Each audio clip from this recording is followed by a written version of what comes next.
नहीं नहीं नहीं नहीं, वो रोज होती है सेकंड वाला, वो और थर्ड वाला कॉलम। वो और ये भी तो कहते हैं फर्स्ट डेप्थ सैंपल होता है ना। मैं आपको बताता हूँ कि डेप्थ एक्सिस जो है ना, वो पहले वाला मेरी बात होगा गौर से सर, सुनो। वैसे पहले वाला होता है, उसके बाद नहीं, फिर आगे फिर वो हो जाएगा। आम तौर पे मैं आपको जो बात कहने जा रहा हूँ वो इम्पोर्टेंट है कि डेप्थ एक्सिस का ताल्लुक जो है वो एंगल ऑफ व्यू से होता है। अब मैं समझाता हूँ कैसे होता है। ये अगर मैं आपको यहाँ दिखाऊं, भाई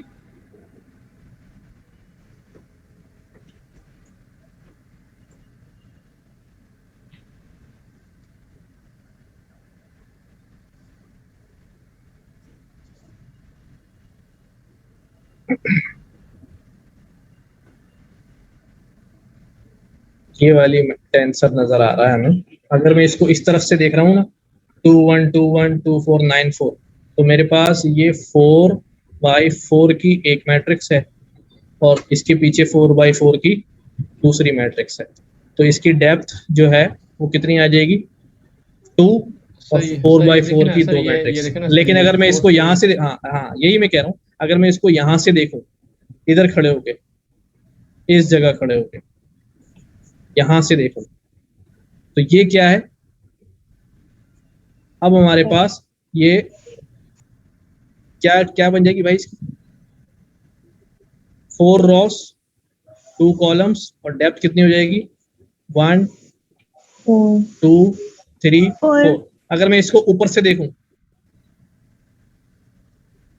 ठीक है, तो हर जगह से देखने से जो डेप्थ है वो क्या हो रही है, चेंज हो रही है। मेरी बात अगर आपको समझ में आई हो कि ये एंगल ऑफ व्यू से जो है ना वो चेंज होता जाता है कि भाई आपने हाथ में जो है ना एक बड़ी सी जो है ना कोई स्टिक पकड़ ली है चकोर सी, अब उसको आप फ्रंट करके देखें बिल्कुल फ्लैट लेटा के, तो आपको सामने छोटा नजर आएगा और स्टिक डेप्थ में लंबी हो जाएगी, और आप उसको हॉरिजॉन्टली फ्लैट करके देखेंगे तो वो कुछ और तरह से नजर आएगी। तो इट ऑल डिपेंड्स कि आप जो है का एंगल ऑफ व्यू जो है वो क्या है टेंसर को देखने का। लेकिन सर मैं एक बात कहूँगा यहाँ पे, ये जो बुक वाले ने जो एग्जांपल दी है ये बिल्कुल रेलेवेंस नहीं बनती उसकी, जो कि हमें ये एमएनएस का एक फीचर मैप ले रहा है, मतलब उसके साथ बिल्कुल रेलेवेंस नहीं है इसकी सर, ये उसने ऐसी उठा के लगा दी, यानी कि उसकी बिल्कुल सर अभी आपने 5x5 का पढ़ाया था कि 5x5 में से 3x3 का वो निकालता है, वो फिल्टर करता है, ये वही नजर आ रहा है मुझे। चले शोको भाई कुछ और कह रहे हैं, वो कह रहे हैं कि वो 28 का है तो ये 5x5 का, तो एक्चुअली अगर 28 का लेता तो इस बुक पे उसको समराइज करना, तो एक्चुअली उसने स्मॉल लेके उसने कांसेप्ट पे इमेज, हाँ उसने एग्जैक्टली वो ये है कि 28 के बजाय जी जी जी जी जी। चले आगे चलते हैं। सर बॉर्डर इफेक्ट, सर एक मिनट ऊपर कीजिएगा जरा जी। सर इसने यही किया हुआ ना, ये देखिए एक जो बड़ा वाला ब्लॉक है उसमें से इसने 3x3 के पैचेस लिए हैं, उसका फिर डॉट प्रोडक्ट लेकर आउटपुट डेप्थ आया, आउटपुट डेप्थ जो मतलब इसका आउटपुट जो आया फिर उसको मिलाकर इसने एक फीचर मैप बना दिया नीचे वापस उसका। ठीक, हाँ यही हुआ है सर। जो आपने अभी समझाया था कि 2 रोज और 2 कॉलम्स निकल जाएंगे, वो वैसे ही किया हुआ उसने, और फिर 3x3 का वो बन गया है, क्या कहते हैं 9 आ गया। अरे इस पे मट्टी डाल दें, छोड़ इधर आ, समझ में आ गई ना बात। सही बात है।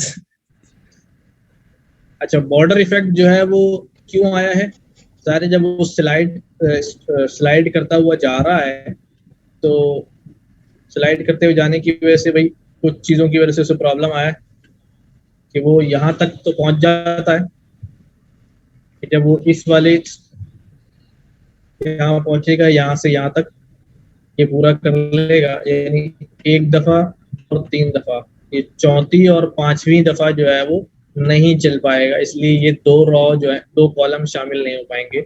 इसी तरह जो है यहाँ से यहाँ तक भी कर लेगा और यहाँ से यहाँ तक भी कर लेगा और यहाँ से यहाँ तक भी कर लेगा, लेकिन यहाँ से यहाँ तक नहीं कर पाएगा, तो इस वजह से ये दोनों जो है यहाँ से माइनस हो जाएंगे। तो हर दफा 2 रॉ और 2 कॉलम जो है वो उससे हमारी इमेज डिक्रीज हो जाती है साइज में। एक तो ये होता है बॉर्डर इफेक्ट की वजह। दूसरी वजह क्या होती है, दूसरी वजह ये हो सकती है कि अगर हम बॉर्डर इफेक्ट जो है वो नहीं चाह रहे कि बॉर्डर इफेक्ट हो तो हम पैडिंग लग लेते हैं। पैडिंग में क्या करता है वो कि वो 2 रॉ और 2 कॉलम जो है वो ऐड कर देता है। मैं यहाँ दिखा देता हूँ पैडिंग को पहले। ये इस तरह जो है यस सर। पैडिंग हो जाती है हमारी इमेज की। तो इस इन दिस केस क्या है कि ये अब जो है ये आखिर वाली ये भी जो है वो शामिल हो जाती है और शुरू में एक रॉ इधर भी जो है ना शामिल हो जाती है। तो 3-3 का बैच जो है वो हमारा कंप्लीट हो जाता है। तो इस वजह से हम अब अगर बॉर्डर इफेक्ट को ख़त्म करना चाह रहे हैं तो हम पैडिंग इस्तेमाल कर सकते हैं कि हमारी इमेज का साइज छोटा नहीं हो ड्यूरिंग फीचर मैपिंग। हाँ, मैक्स पूल उसको छोटा कर दे वो और बात है, सेम रहे, ठीक है। और सेम करने के लिए हमें सिर्फ यहाँ पर एक आर्गुमेंट पास करना है सेम का।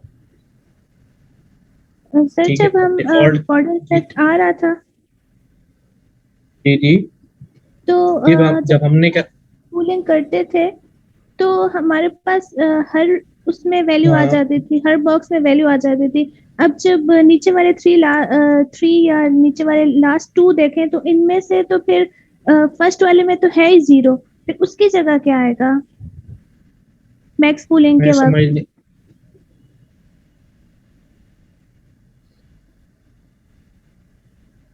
किस जगह की बात कर रही है, मैं समझा नहीं इस बात को। यहाँ पर ये जो 2 हमने डाली ना पैडिंग में वो खुद ही उसमें से निकल जाएंगी ना 2 बॉर्डर वगैरह, मैक्स पूलिंग में बाद में आएगा। हमने 7 पैडिंग अप्लाई कर दी और जो पैडिंग नहीं अप्लाई की हुई थी पहले उसका सिनेरियो देखते हैं। तो हमारे पास वो मैक्स पूलिंग के वक्त सारा बॉक्स फिल हो जाता था क्योंकि 4 में से वो एक हाईएस्ट वैल्यू उठा लेता था, बॉक्स फिल हो जाता था। लेकिन जब हम पैडिंग कर रहे हैं तो हमारे पास साइड पे एक्स्ट्रा कॉलम्स आ रहे हैं जहाँ पे कोई वैल्यू एग्जिस्ट करती नहीं। ये फिल्टर एक्सट्रैक्शन को और पुलिंग को मिक्स कर गई है। तो अभी हम फिल्टर देखो बेटा, हम क्या कह रहे हैं कि जब हमारे पास जो इमेज है ना, जब हम उसके ऊपर जैसे यहाँ पे देखो, अगर यहाँ पर मैं कर्नल चलाने से पहले ही पैडिंग कर दूं तो ये 0 तो इस वक्त है कर्नल चलने से पहले, ठीक है। कर्नल चलने से पहले है ये। यहाँ पर भी मैं यहाँ ऐसी लाइन लगा देता हूँ, यहाँ पर और यहाँ पर, ठीक है। जब ये कर्नल चलेगा तो अब कर्नल जो है वो यूं चलेगा, ठीक है। और एक नंबर यहाँ पर ऐसे ही जनरेट हो गया ना। तो अब जब मैक्स पूल करने जाएंगे तो उसको थोड़ी ये वाले 0 मिलेंगे, ये तो खत्म हो गए। यस सर, आई बात समझ में? मैक्स पूल में होंगे ही नहीं, नहीं मिलेंगे। ये क्या कह रहे हैं सर? लेकिन इससे तो साइज नहीं बड़ा हो जाएगा।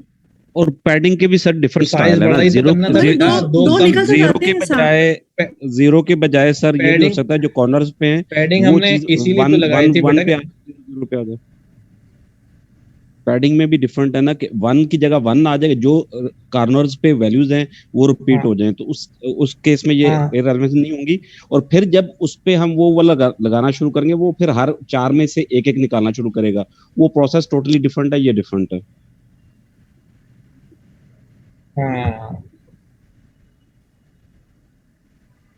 अच्छा जी, आगे बढ़ते हैं फिर। तो बॉर्डर इफेक्ट को खत्म करने के लिए आप क्या कर सकते हैं भाई? पैडिंग कर सकते हैं।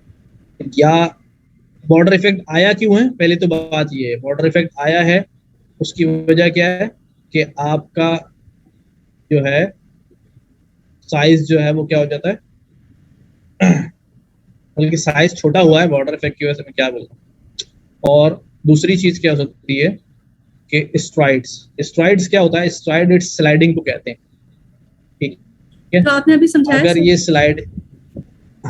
स्लाइडिंग अभी 1 by 1 चल रही थी ना, अगर मैं स्लाइडिंग की वैल्यू को 1 by 1 की बजाय मैं बढ़ा दूं कि भाई पहले ये इतना चल गया, अभी ये यहाँ से नहीं शुरू होगा बल्कि एक ड्रॉप करके यहाँ से चलेगा, तो इससे भी हमारी पिक्चर का साइज क्या हो जाता है, मजीद जो है वो ज्यादा कम होना शुरू हो जाएगा पहले के मुकाबले में।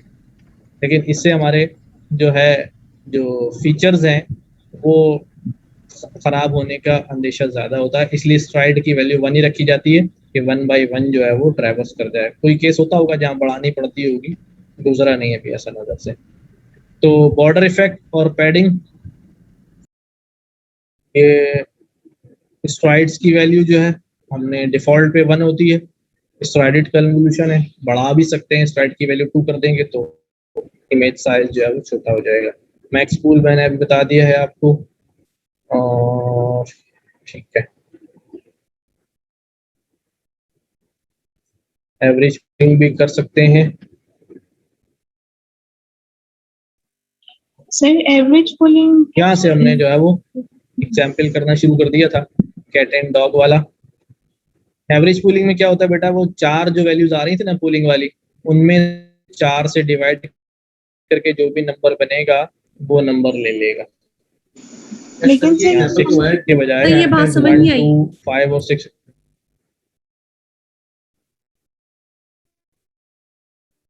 एवरेज पूलिंग में जो ये 4 पिक्सल आ रहे हैं ना पिंक वाले, इन चारों को ऐड, एवरेज कैसे निकलेगा चारों का यार? मैं सर चारों को प्लस करके चारों का एवरेज वैल्यू जो होगी वो यहाँ पर आएगी। इन चारों की जो एवरेज वैल्यू होगी वो यहाँ आएगी, यहाँ मैक्स के बजाय। लेकिन सर एवरेज पुलिंग हम किस सिचुएशन में करते हैं? हमें कैसे पता चलेगा हम यहाँ पे एवरेज पुलिंग करें? एवरेज पुलिंग हम किस सिचुएशन में करते हैं? अच्छा, सिचुएशन कभी मैंने तो इस्तेमाल करते हुए नहीं देखी है किसी को, इसलिए सिचुएशन के बारे में कुछ नहीं कह सकता वो कौन सी सिचुएशन होती है। लेकिन बस एक पुलिंग एक मेथड है, याद रखें, शायद कभी लाइफ में जरूरत पड़ जाए। अच्छा भाई, तो ये कैट एंड डॉग वाली हमने एग्जाम्पल की थी पहले भी, डाटा डाउनलोड कर लिया था। डाटा के बाद जो है ये डाटा डायरेक्टरीज बनाई थी। यहाँ पर ये सब ने सबसे ये काम हो गया था, फोल्डर वगैरह सही बन गए थे। सर इसका नहीं किया था, थोड़ा सा चेंज कर लिया था। जी सर हो गया था, ये हो गया था। ठीक है, बस तो आगे नेटवर्क बिल्ड किया है। यहाँ पर एक फुट शेप बता दी है, max pooling, flatten, dance, activation, तो बाकी चीजें तो नॉर्मल है। आगे ऑप्टिमाइजर किया और ये कर लिया। डाटा की प्री प्रोसेसिंग, अब डाटा जो है फीड कैसे किया जाएगा नेटवर्क में, जो डाटा हमने डाउनलोड किया उसको प्री प्रोसेस करना है। इमेज जनरेटर्स जो है वो यूज किए गए यूजिंग इमेज डाटा जनरेटर। ठीक है, डाटा जनरेटर का कॉन्सेप्ट। सर एक बात पूछनी थी सर, हमारा जब हम काम कर रहे थे उसमें कभी कभी ऐसे होता था कि शुरू में ऐसे हुआ था कि वैलिडेशन एक्यूरेसी नहीं बता रहा था, सिर्फ वो दूसरी एक्यूरेसी बता रहा था। तो उसको वो ऐसे क्यों कर रहा था? यानी कि यही कोड लिखा था हमने। आपने डांटा नहीं उसको, ऐसा क्यों कर रहा था वो? नहीं सर, बहुत मुश्किल में फंस गए थे, लेकिन किया है, बस सॉल्व कर लिया बस। अगर आपको वो वैलिडेशन एक्यूरेसी यूं ना दिखा रहा हो तो आप history.history का फंक्शन इस्तेमाल करके वहां से उसकी डिक्शनरी में से वैलिडेशन वैल्यूज निकाल सकते हैं यहाँ से। लेकिन उससे प्लॉटिंग नहीं ना सर, प्लॉटिंग के टाइम पे मसला हो रहा था। नहीं, प्लॉटिंग वैल्यू अगर सिर्फ दिखा नहीं रहा था ना, आप हिस्ट्री से निकालेंगे ना ऐसे करके, history.history वैलिडेशन एक्यूरेसी, तो सारी एक्यूरेसी इसके अंदर आ जाएगी, लिस्ट के फॉर्म में आप चेक कर लें। अगर इन केस वो आपको एक बता रहा था, सिर्फ इसी वजह से प्लॉट नहीं कर रहा था वो एरर दे रहा मसला होगा फिर। यस सर, कुछ और वैलिडेशन जी सर, डेटा जनरेटर पे दोबारा आ जाए। डेटा जनरेटर से थोड़ा सा अगर सर डेटा जनरेटर समझा दें, ये मुश्किल काम है, नहीं समझ आता। डेटा जनरेटर मैंने समझाया था, इसका यूजेज थोड़ा सा जरा ज्यादा एक्सप्लेन कर दें। ठीक है, पहले तो ये बताएं सबको डाटा जनरेटर मालूम है क्या होता है? जनरेटर मालूम है क्या होता है? नहीं पता, नहीं जनरेटर बिजली वाले के अलावा नहीं कुछ। सर जनरेटर वो ये ना जिसमें यील्ड होता है और जो ऑपरेशन के लिए एक एक करके वैल्यू देता है, आगे वाली वैल्यू को बढ़ता है। इधर तक पता है सर, ये यील्ड फंक्शन आप बनाते हैं वो चीज। अच्छा, तो पहले जनरेटर बताऊं ना सर? वो कोड दिखाना पड़ेगा। जी सर बिल्कुल, हाँ कोड चलाना पड़ेगा ना, फिर अभी मैं चला देता हूँ। जनरेटर कहाँ पड़ा है भाई?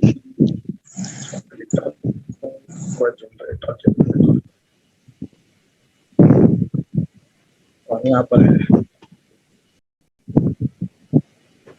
इधर तो यूपीएस पड़ा है।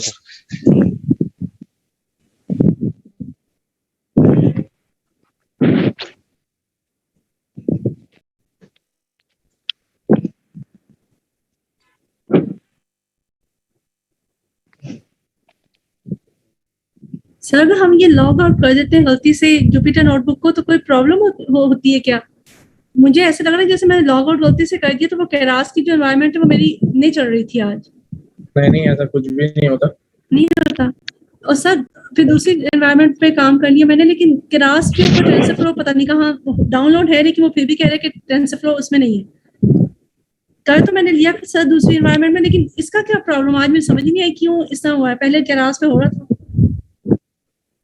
आप इन्वायरमेंट वेरिएबल बना के जो है ना दोबारा से इंस्टॉलेशन कर लिया करें। आप बार उसी में इंस्टॉलेशन कर रहे होते हैं ना तो वो लाइब्रेरीज का कॉन्फ्लिक्ट जो है वो आना शुरू हो जाता है। अच्छा, जनरेटर जो है ना बेसिकली क्या होते हैं कि ये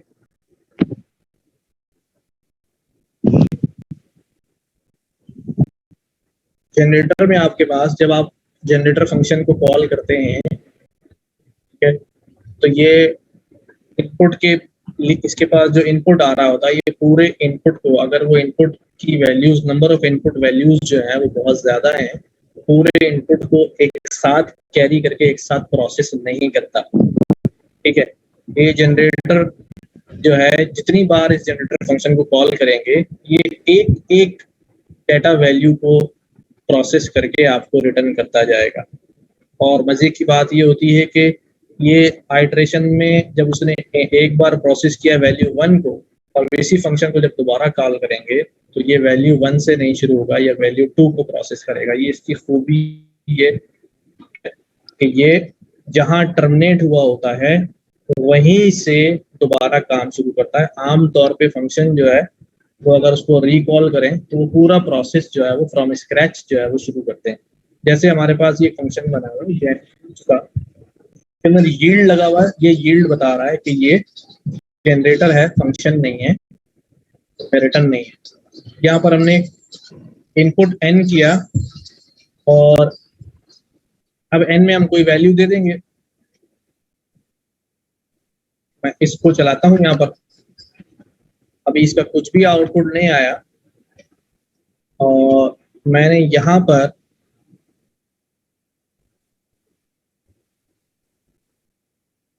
अगर मैं जैन क्यूब्स को कॉल करूं, जैन क्यूब्स जरा समझिएगा, जैन क्यूब के फंक्शन को मैं कॉल कर रहा हूँ और उसमें एक वैल्यू दे रहा हूँ 3। जब मैं इसको एग्जीक्यूट करता हूँ तो मेरे पास अब अगर ये फंक्शन होता तो ये फंक्शन जो है ये रिटर्न करता, ठीक है, लेकिन चूंकि ये जनरेटर है इसलिए ये अभी फंक्शन की तरह काम नहीं कर रहा। ये मुझे ऑब्जेक्ट रिटर्न कर रहा है जिसके अंदर कुछ है, यानी एक object is like a box, इसके अंदर कुछ है।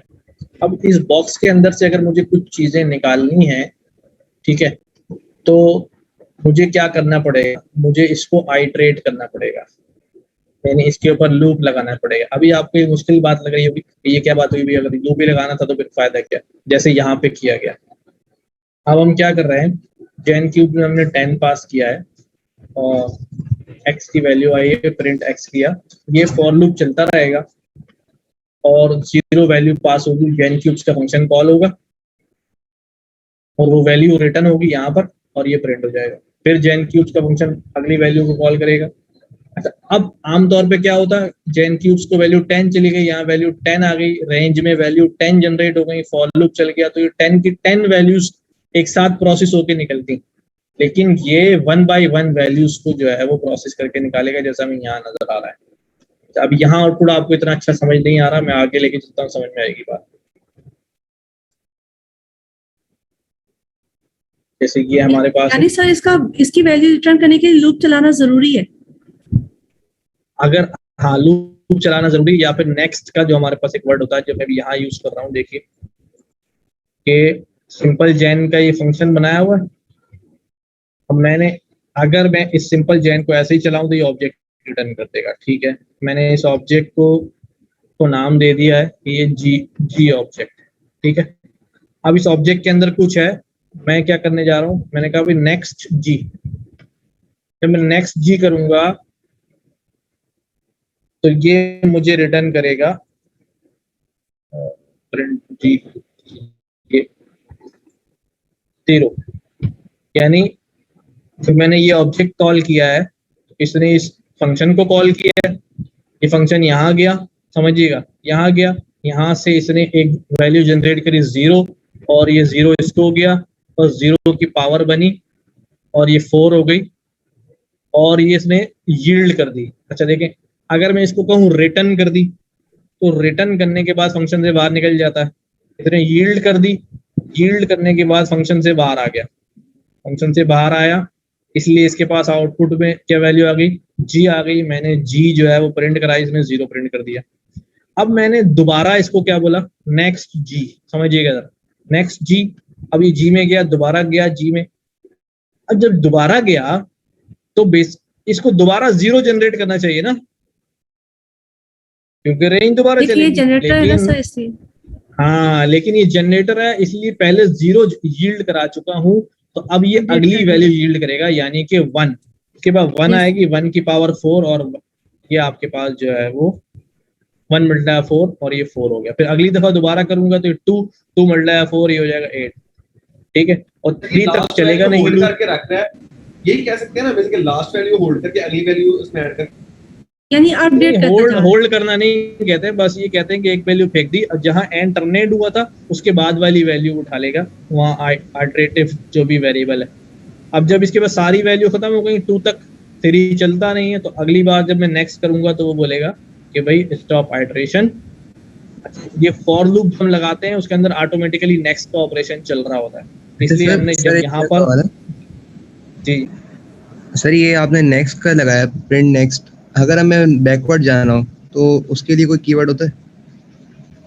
माफ कर दो यार, ये तो सर फिर सर हम नेगेटिव में देंगे ना, लूप के अंदर नेगेटिव में पढ़ा तो था, लूप उल्टा चलाएंगे ना। हाँ, लूप उल्टा चलाएंगे तो सब फिर भी हो जाएगा वैसे। उल्टा जाएंगे क्यों वैसे, ये मुझे समझ नहीं, कि उल्टा क्यों जाएंगे जी, मुझे जाना पड़ सकता है वैसे जिंदगी में कभी?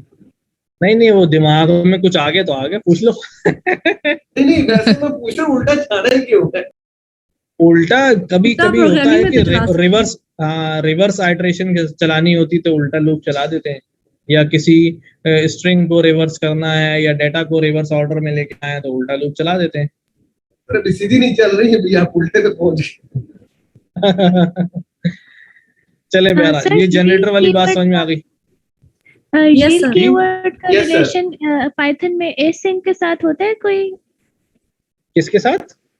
एसिंक जो फंक्शंस होते हैं पाइथन में, यील्ड का उनके साथ कोई रिलेशन है? सिंक्रोनस और एसिंक्रोनस की बात कर रहे हैं ना? जी सर। यील्ड पता नहीं बेटा, उसको साथ कैसे जोड़ेंगे? अच्छा, नो आइडिया।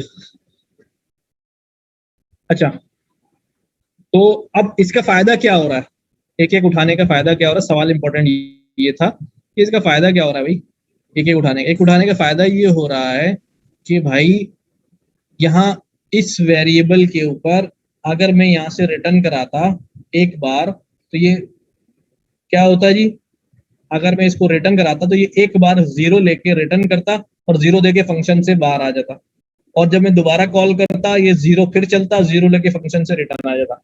अगर मुझे सारी वैल्यू रिटर्न करानी होती तो फिर मैं इस x को किसी नई लिस्ट बना के वहां पर मैं क्या करता, x की सारी वैल्यूज को क्या करता जाता, स्टोर करता जाता।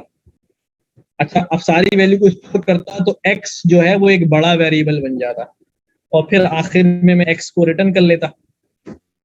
इस तरह क्या होता कि x जो है वो हैवी वेरिएबल बन जाता। अभी तो खैर 3 ही वैल्यू, माइट बी कि ये 10 लाख वैल्यू होती, 14 लाख वैल्यू होती, और वैल्यू के अलावा अगर ये हमारे डाटा की तरह इमेजेस होती तो आप अंदाजा कर सकते हैं कि ये x जो है वो कितना हैवी हो जाता। तो मेमोरी जो है एफिशिएंट हो गई, एक्स्ट्रा ऑर्डिनरी एफिशिएंट हो गई इस यील्ड की वजह से, एक्स्ट्रा ऑर्डिनरी एफिशिएंट हो गई कि अब सारी इमेजेस जो है वो एक साथ नहीं मैनिपुलेट करेगा, बल्कि ये एक इमेज को मैनिपुलेट करेगा और उसके रिजल्ट को आगे फॉरवर्ड कर देगा। एक तो बात ये हो गई। फिर अगली दफा जब मैं इसको दोबारा कॉल करूंगा तो ये मेरे डाटा में से अगली इमेज उठाएगा, एक इमेज उठाएगा और उसको आगे फॉरवर्ड कर देगा। अब मैं लूप चला के जिस तरह हमने यहाँ चलाया हुआ था, लूप चला के मैं सारी इमेजेस जो है एक एक करके मंगा सकता हूँ। तो इस तरह प्रोसेसिंग भी हल्की हो जाएगी, एक इमेज एक दफा प्रोसेस हो रही है, और जो मेमोरी होल्डर वेरिएबल है वो भी जो है ना बहुत ज्यादा एफिशिएंट हो जाएगा और फायदेमंद हो जाएगा। यही काम जो है वो डाटा जनरेटर कर रहा है, इमेज जनरेटर भी यही काम कर रहा है कि वो एक एक इमेज उठा के आपको ट्रेन डायरेक्टरी से देगा, एक इकट्ठे पूरी इमेजेस जो है वो आपको नहीं लेनी पड़ेंगी। ठीक है। इसमें जो आपका ऊपर फिबोनाची लिखा होगा क्या तलक इसके साथ जनरेटर इज ऑफ फिबोनाची के जो आपने लिखा आपकी मुझे आपकी आवाज क्लियर नहीं आ रही है। ये इमेज जनरेटर ग्रे स्केल भी इसका क्या तलक है इसके साथ?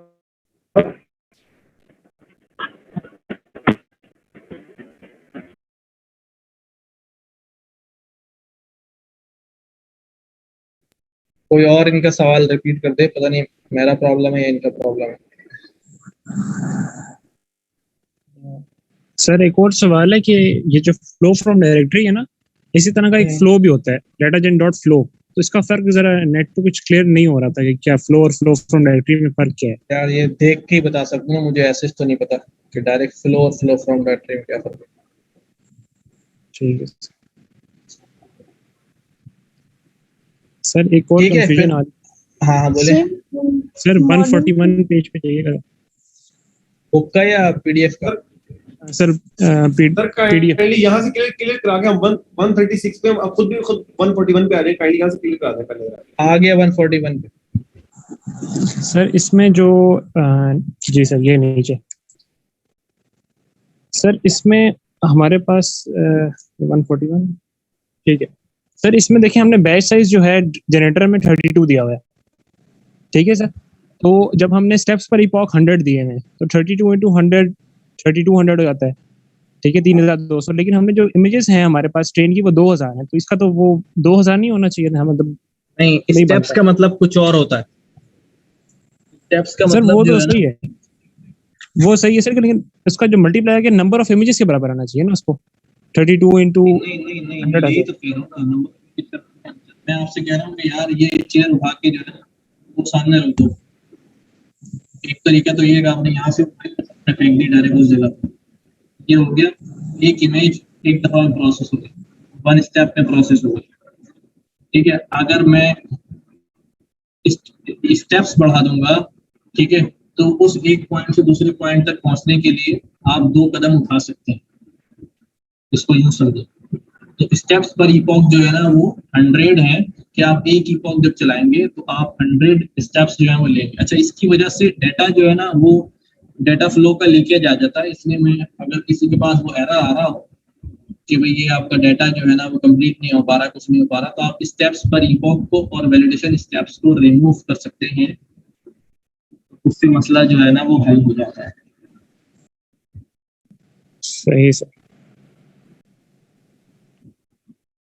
अच्छा, फिर आज यहीं तक खत्म कर रहे हैं ना सर? फिर हम जो आगे समझ नहीं आया वो कैसे समझेंगे, या फिर एक और क्लास ले लें? अच्छा, मुझे एक और क्लास रख लेंगे। ठीक है सर। बैच साइज का मतलब ये नहीं होता कि इतने इतने ग्रुप में डिवाइड करके इतने इतने ग्रुप को उठा के लाओ? हाँ ऐसे ही होता है, एक साथ 20 इमेजेस ले आओ। अच्छा सर, बस इसका नहीं तो 2000 कैसे होंगे?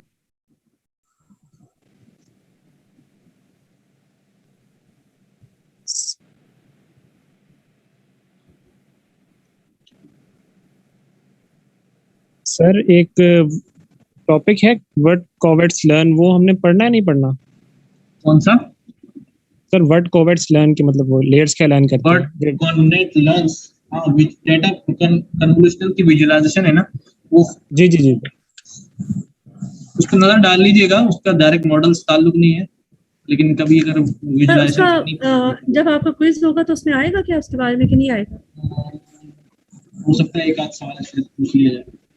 यस वैसे मेरा नहीं ख्याल नहीं होगा।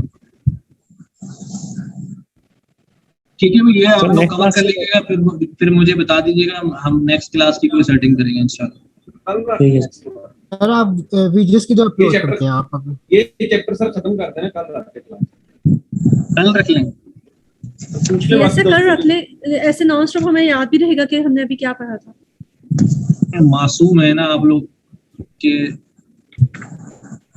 चले क्या बोलूं, ठीक है देखते हैं कल। सर बोलते हैं खैर है, लेकिन दूसरी बात जब दिल करे तब जो भी चाहता है बोले सर, नहीं तो बहुत डांटते थे सर।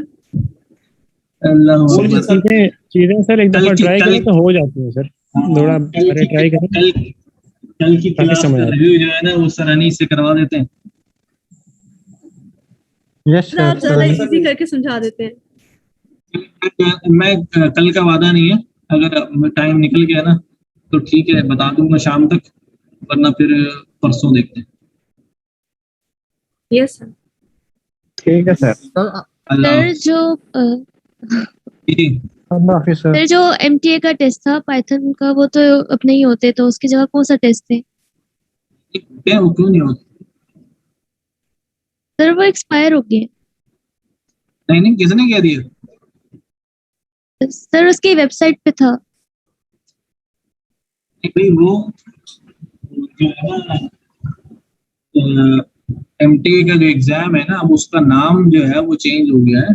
अब वो एग्जाम जो है वो IT स्पेशलिस्ट के नाम से होता है, पहली बात। दूसरी बात ये है कि पाकिस्तान के अंदर अगर कोई स्टूडेंट दे रहा है तो वो 2022 से पहले जो है IT स्पेशलिस्ट एग्जाम पाकिस्तान में नहीं होगा। पाकिस्तान में 2022 तक जो है वो MTA के एग्जाम ही चलेगा। तो उसका ये था कि जिसने जुलाई 31 तक वाउचर ले लिया ना, तो वो ये 2022 तक दे सकता है। ये उन लोगों के लिए था जिन्होंने वाउचर्स ले लिए थे, और ठीक है, और जो जिनके पास बल्क वाउचर होते हैं, जैसे बहुत सारे इदारे जो टेस्ट करवाते हैं वो ले लेते हैं, उनके लिए खरीदे हुए हैं, तो फिर 2022 तक कर सकते हैं। तो जून 2021 के बाद MTA का नया वाउचर आप नहीं खरीद सकते, पुराने जो है वही यूटिलाइज होंगे, नया नहीं खरीद सकते। सर अब जिन्होंने वाउचर नहीं लिया हुआ तो वो नहीं दे सकते टेस्ट? तो उससे राब्ता करें जिन्होंने वाउचर लिया हुआ है, यानी जो टेस्ट कंडक्टिंग इदारा है, जैसे हम लोग करवाते हैं टेस्ट। सर ये पेड है फ्री? एक गेम हुई जी पेड है फ्री है सर? 1500 रुपए का एग्जाम हो रहा है अभी सिर्फ। कितने का? 300 रुपीज पे करने पड़ेंगे। यार को लिंक शेयर कर दे तो उधर इसको देख ले। जब मैं ग्रुप में भेज सर मैं एक तवे पीस ना बनया तो नहीं होना कोई सारे दा